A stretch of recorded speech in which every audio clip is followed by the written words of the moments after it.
ჩვენ მოწამეების ქვეყანა ვართ და არა მწამებლების. რატომ გონია რომ სხვისი ლანძღვითა და ძალადობით ნამდვილი მართლმადიდებლები გავხდებით?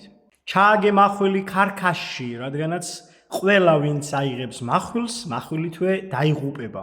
ან იქნებ გონია რომ არ შემიძლია შევევედრო მამას ჩემსას და წარმომიდგენს ანგელოზს და 12 ლეგიონს და უფრო მეტსაც. დღეს საუკუნეების შემდეგ თითქოს ყველას დაგვავიწყდა უფლის ეს სიტყვები. რატომ გონია რომ სიყვარულის რელიგია מחვილით, გინებითა და სხვისი ლანძღვით უნდა დავიცვათ?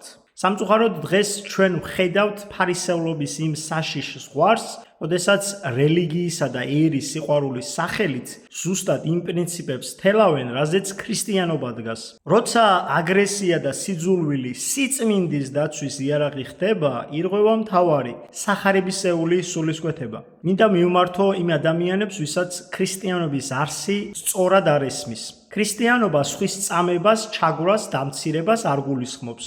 ქრისტიანი მაშინ იქნები, როცა თავად დაითმენ ტანჯვას სიმართლის გამო. ყველა ადამიანი ცოდვილია, მათ შორის ის ადამიანიც, ვინც აცხადებს, რომ ძალადობით დაიცავს ქართულ კულტურას და ტრადიციებს. მე ამ ადამიანს მინდა უთხრა, რომ დედის გინება ქრისტიანულად მიიჩნევა მარიამ ღვთისმშობლისადმი გინებად. ნებისმიერ ქრისტიან მოძღვარს შეგიძლია კითხო და იგივეს დაგიდასტურებს. ვერც მე და ვერც საქართველოს მოსახლეობის უმეტესობა ვერ დავიჯერებთ, რომ ერთხელ მაინც არ შეგეგინია. რა გამოდის შენივე ლოგიკით? ანუ მარიამ ღვთისმშობლის წილხვედრ ქვეყანაში შეურაცხყოფა მიაყენე მარიამ ღვთისმშობელს და შენი აზრი მაინტერესებს ბრჭყალებში რა სასჯელს იმსახურებ მარიამ ღვთისმშობლის წილხვედრი ერისგან ადამიანი, რომელმაც დედა ღვთისმშობელს შეურაცხყოფა მიაყენე. საკითხავია, რომელი უფრო დიდი ცოდვაა, მარიამ ღვთისმშობლის გინება თუ ქართული სალიტერატურო ჟანრის რომელიმე ღვაწლმოსილი წარმომადგენლის შეურაცხყოფა. ვერ დავიჯერებ, რომ ამ ცოდვის გარდა სხვა ცოდვა არ გაქვს. შესაბამისად, უფლისაგან შენც და ის, ვინც ჩვენს ღვაწლმოსილ წერალს შეურაცხყოფს, ორივე ერთნაირად განისჯებით. ეს ერთი. მეორე. დიახ, მე ქრისტემ გამომაგზავნა აქ, საქართველოში. რისთვის? იმისთვის, რომ ვინც არასწორი გზით მიდის, დავაბრუნო ქრისტესთან.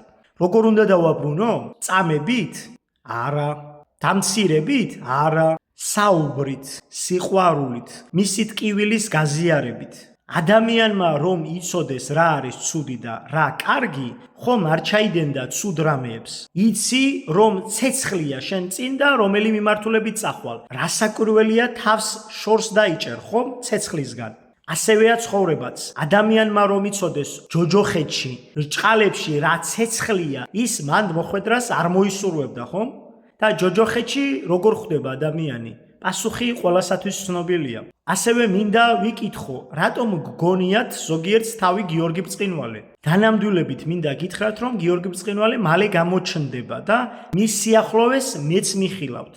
არავინ არ მძულს, არავისთვის არ მსურს ჯოჯოხეთი პირიქით. ყველა ადამიანი მიყვარს და ყველა მინდა მოხვდეს სამოთხეში. საქართველო აუცილებლად გადარჩება, ოღონდ არა ერთმანეთის სიძულვილით, არამედ ერთმანეთის სიყვარულით. მე ერთი ცოდვილი ქრისტიანი მართლმადიდებელი ქართველი ვარ. თქვენნაირი, თქვენიანი. საბოლოო ჯამში ჩვენი სულიერი სიმტკიცე იქითკენ უნდა იყოს მიმართული, რომ გავანათოთ და არ ჩავაბნელოთ ჩვენი ლამაზი სამყარო. სადაც არის სიკეთე და სიმართლე, იქ არის უფალი და სადაც არის უფალი, იქ არის გამარჯვება. უფალმა გაგახაროთ და გაგაძლიეროთ, უფალმა კეთილ გზაზე გადაროთ მუდამ.